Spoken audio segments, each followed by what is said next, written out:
What's good, everybody? It's your boy Hamza from Ather Gaming, and today, guys, I'm coming with a brand new deck profile. And yes, it is the highly requested like draw 6 infinite draw combo, whatever you want to call deck profile. So basically, the previous video, it is that follow-up video, so it's the deck profile of that video. If you guys want to see more, make sure you guys go ahead, comment down below what you guys want to see. While you're there, please guys, let's hit the like button, guys. Let's try and hit 100 likes on this video. We absolutely crushed it in the last video, so let's try and get it on this one as well. And again, 70% of you guys are not subscribed, so if you're not subscribed, what are you doing? Just go ahead, subscribe, join the family, guys. It's super cool, and you guys will ultimately be loved, of course. Whatever, I don't even know what I'm saying anymore, but yeah, more Infernoble content coming in the next couple days.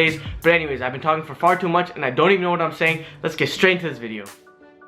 Alright guys, so now starting off with the deck profile, we are going to be playing triple Infernoble Knight Renaud. If you guys don't know what Renaud does, essentially, if you control a fire warrior monster, you can special summon from your hand, and then if this card is special summoned from your hand, he's treated as a level 1 tuner while on the field. No other way is he a tuner, so you have to special summon from your hand to be considered a tuner. And then his other effect is, if he's special summoned, you can target one equip spell or one fire warrior monster that's in your graveyard or banished, add back to your hand. So he's really good in the recursion that he provides in the deck. Of course, if you guys don't know what he does, he's like super crucial for majority of the combos in this deck actually. And again, he has super cool interactions as well, like being a tuner, linking him off or synchroing him off, and then him not being a tuner when he comes back on the field. It is really good in what he provides. And again, both effects are once per turn, but both effects aren't like mandatory, so you can actually special him from your hand, make a soul, and then just like mill again and then summon him and then use his effect to add back. So it is really cool in what he provides. And then we are playing triple Infernoble Knight Olivier, or Oliver as you're gonna call him or whatever, but I call him Olivier.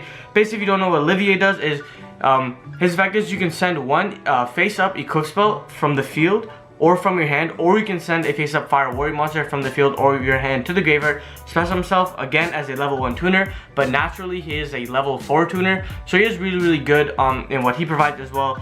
This card is the main reason how you play through cards like Infinite Impermanence, Effect Dealer, Ash Blossom, Nibiru, even just multiple disruptions. Olivier is the way to go, and that's how you want to max out on playing 3 and try to play as little cards in your deck as possible so you can actually kind of see him.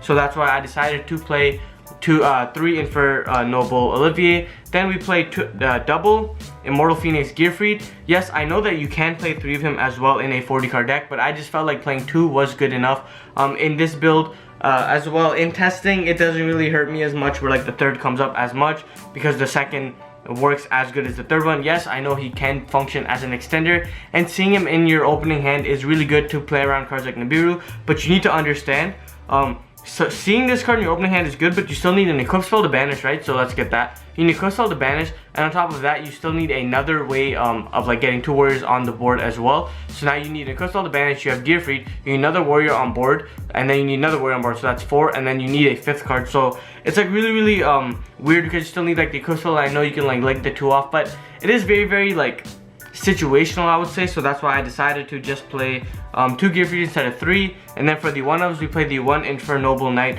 Astolfo and the 1 Infernoble Knight Ogier. If you guys don't know how to pronounce this word, it's not Ogier, it's not Ogier, it's Ogier.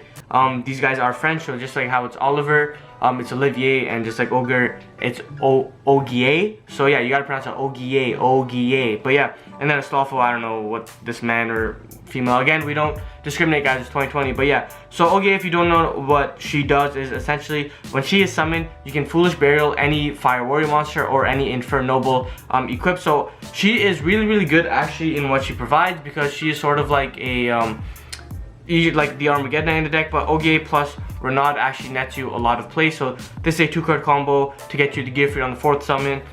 So it is really good in that regard. And then Astolfo is like an extender. You can banish 1 fire warrior monster from your hand or graveyard, special summon herself, and then of course she changes her levels depending on what she banished. So if she banished, like for example, you special her by banishing the Ogier, now she can become a level 4, and then it helps you with like some synchro plays. And then again, Ogier is really nice. Second effect of hers is really good, because actually you can banish her, and then during the second standby phase, you can special summon herself and a fire warrior monster. And again, this effect is only once per duel, but I mean, it is really good because of the recursion it provides. And again, Ogier and Olivia have the effects where if they're in the graveyard, you can equip them to a warrior monster. One sec. You can equip him to a warrior monster, and Olivier prevents targeting, and Olivier prevents being destroyed by card effects. So that's why I decided to play these guys in my deck. Again, you guys can play triple Gearfried if you'd like. I definitely wouldn't recommend cutting Olivier down to 2, because I've seen a lot of lists doing that, and I just personally feel like that's definitely not the right way to go, because you need to play around Nibiru. But yeah, anyways, that's it for like the Fire Boys. Now we're gonna go on to some powerhouse cards.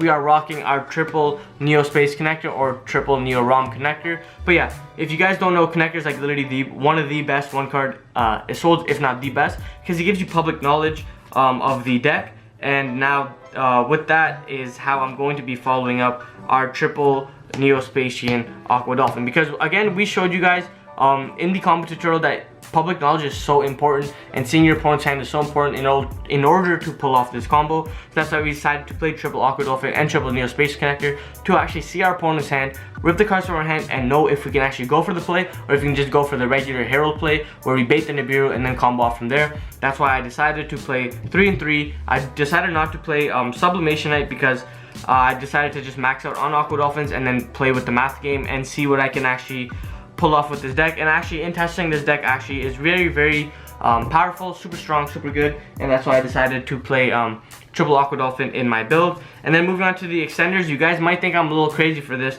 A lot of friends did think I was crazy, but I just played the 1 Fire Flint Lady and the 1 Super Quantum Red Layer, Super Quantum Red Boy. And I'll tell you the reasoning for this card, right? So the reasoning why I decided to play 1 and 1 is because, again, we are going to be drawing a lot, so you don't want to be drawing into dead cards, you want to be drawing into live extenders. But another important thing is, with Red Lady, you're playing your Rhoda, you're playing your triple Chalice, you're playing your triple Durandal, and then you're playing the Red Lady. So that's like 3, 6, 7, 8 copies of Red Layer, of Fire Flint Lady, sorry, and then 8 copies of Red Layer, and you can play the second Red Layer. So I just felt like, mathematically speaking, I didn't want to see a hand with like multiple Fire, I don't know why I'm calling it Red Layer, of Fire Flint Lady in my hand. I just didn't feel like doing it. Yes, I understand that I am playing triple Dolphin, so I need to see my special summons, but I already have so many like sort of extender special summons in the deck already, and if I see connector, it's already game. So I just felt like playing these were really well, and actually taking this deck to my locals, it actually performed very powerful and super strong. So that's why I felt like just playing 1 and 1. Again, you can max them out if you want, but personally speaking, when I did the draw combo originally, I would just kept drawing into like ladies and red layers, and they were just dead cards. So I just wanted to cut down as much as possible. But yeah, now moving on to like, I guess, the tuners of the deck. We played the 1 Genba. This card, like, you have to play it. This is how we bait out Herald. This is how, Nibiru, sorry, this is how we make Herald. This is how we do a lot of plays in this deck, just naturally speaking, even not in the draw engine. You just need to play Genba. Then of course we are playing the 1 Mecha Phantom Beast O-Line in the deck. Now O-Line is really good in what he provides, because again, he is like the way you summon Auroradon, and even if you don't like have him in deck, say you open him in your hand, there are combos to do that, and I can show you guys that if you guys want. And then we play the 1 Jet Synchron, because Jet is better than Sphere in every single way possible because of what he provides. Jet Synchron being an extender, being able to discard, being super nice, as well as there is a combo where, like, if you open O-Line with Jet, you can go Jet, pitch the O-Line, and then make like a Marcher, and then Marcher back the O-Line. Now you have a level 2 tuner, or just make like a Formula Synchron to draw a card, and that Formula becomes your tuner instead of O-Line. So it is really nice in what these guys actually provide to the deck. So I feel like you have to play those 3 no matter what. If you want to play Sphere, you can, but again, I don't recommend it, because I feel like that card just kind of seems bricky in a sense.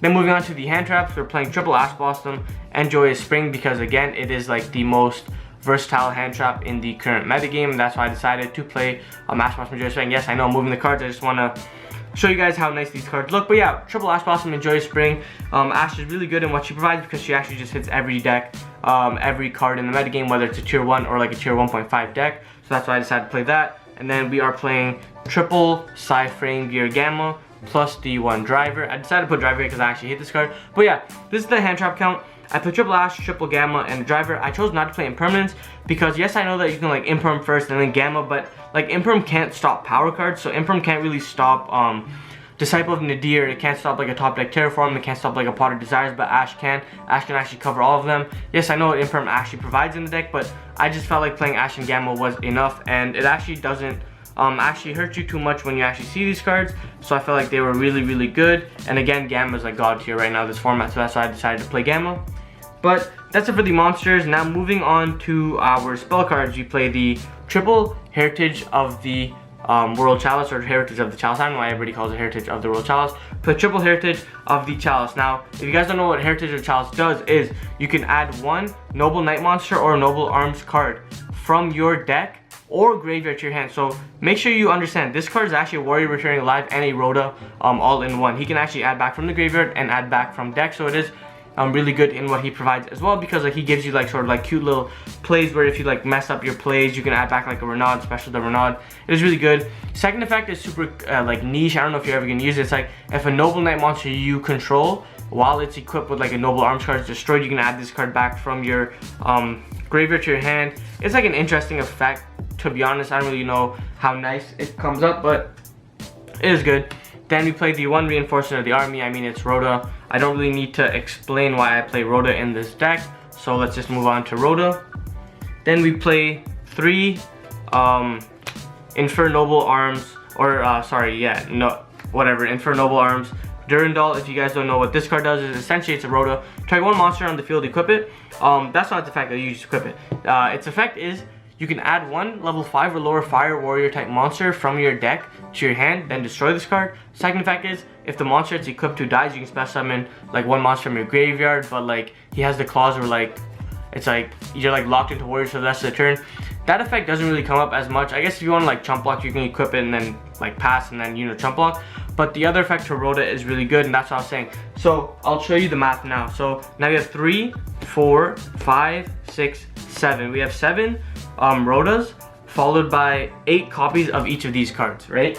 So if you guys see the math, you guys can see right here. We only play one of each of these guys, but every single one of these cards can search them. Apart from Rhoda, obviously. Rhoda can't search right there, but Rhoda can search that. So all of these cards can actually search each other. So that's why I felt like mathematically speaking, it was correct to actually just play it in this variant. And you guys will see like a lot of people will start playing this this count as well. Again, red layer, maybe you can up them to 2 because red layer is super powerful going second.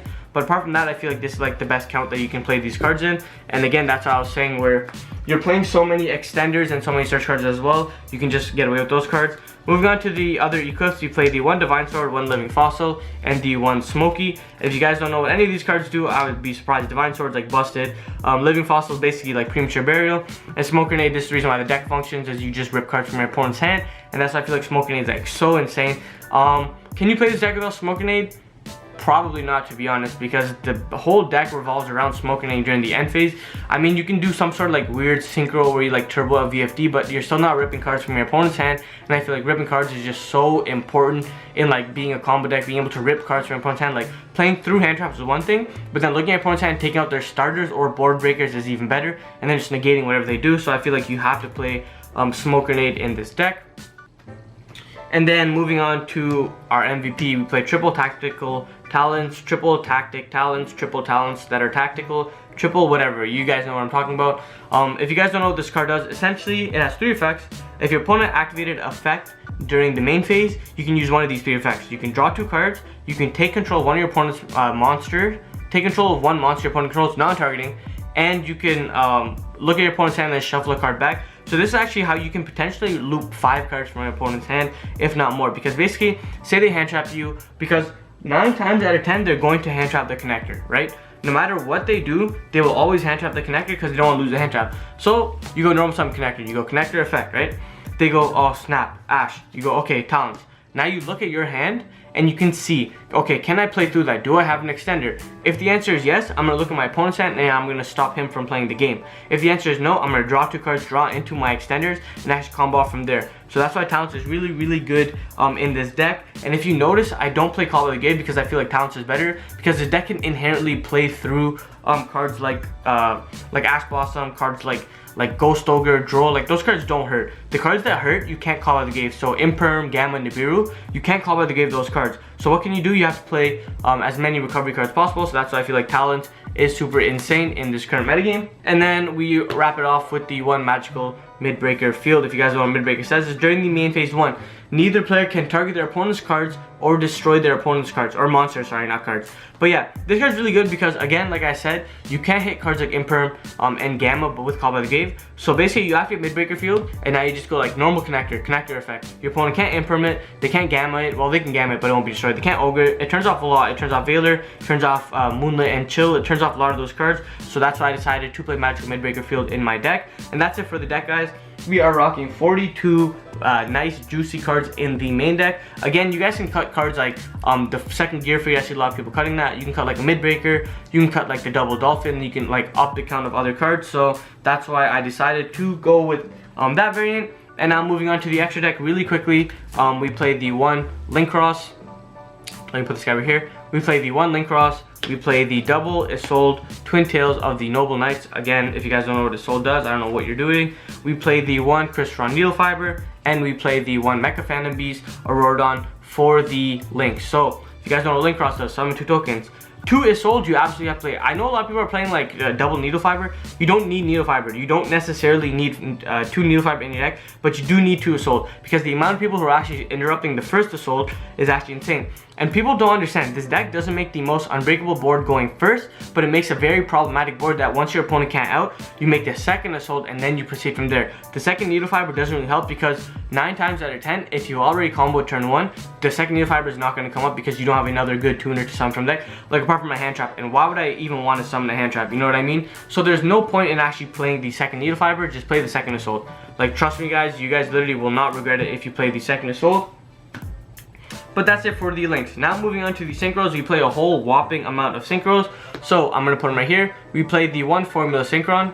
Again, for the draw combo of the deck. If you guys know what it does, you draw 100 million cards, guys. Can't confirm that's the amount of cards you draw. We played the one Martial Metal Marcher, Marching Metal Marcher, Marchness, whatever you guys want to call him. We played the one Marchness. We played the one Herald of the Arclight. Again, you need this guy to bait out negates. We played the one TG Hyper Librarian. Now Hyper Librarian is how you use Formula Synchron and draw a million cards. You basically make Hyper Librarian and then make the rest of your extra deck. Doesn't matter because you draw 15,000 cards. Then we played the one Infernoble Knight Captain Roland. Roland's how like, he facilitates a lot in this deck, so don't sleep on my boy Roland. We played the one Infernoble Knight of High Lonsdalen. Now this card's really good because again, there's the 2-card combo that like, you know, it provides like, what is it, Gear Feed on like the 4th summon, so it is really good.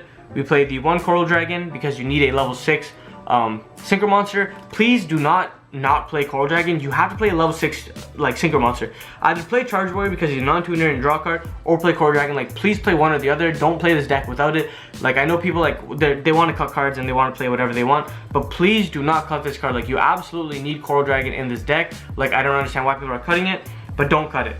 Then moving on, we played the one Cyframe Lord Omega. Now Omega's really good because one, he gives you like the play against like the Maximus deck where like they go like Maximus send 2, you go Omega effect shelf back like the Wind and whatever. But then 2, you actually need him in a combo because you don't want to be making your Savage Dragon and then synchroning him off. So you make like Omega with Jet and you go Jet Omega into Charles and then Omega can like shelf back cards, so it is really really good. The one Savage Dragon because again, I mean it's Savage, we need Savage to end with like our board. And then the one Infernoble Knight Bad Boy Emperor Charles. And if you guys don't know what Charles does, is Charlemagne the God, baby. Basically, this card is how you hand loop your opponents because when he's equipped, you can pop a card. But another cool effect of Charles is, I don't know if you guys knew this, as he says when a monster is equipped with an equip spell, so it doesn't have to be him. But a really cool interaction I found out is if you go ahead and you use Living Fossil and say like Living Fossil back like a Marcher or Herald, right? It'll equip him. On resolution of Living Fossil equipping, it'll actually trigger Charles to pop a card on the field, non-targeting. So that's why I decided to play Charles. And yeah, I mean, what do you mean why I decided to play Charles? You play Charles. But yeah, so that's it for the extra deck, guys. Hope you guys liked the video, and again, make sure you guys leave a thumbs up and like if you guys made it this far. Alright guys, so that was it for the deck profile. If you guys liked the video, make sure you go ahead and like the video. How to consistently rip 2 cards from your opponent's hand is coming out tomorrow, I believe, and then how to play around hand traps there, and then like anything else you guys want to see, I will make sure to make a poll out of it. Again guys, if you guys made it to the end of the video, make sure you guys like, comment, and of course subscribe if you have not subscribed and you made it to the end of the video, because if you made it to the end of the video, that means you like the video. But anyways guys, this is Hamza, and like I always say, keep on shining, never give up on your dreams. Peace.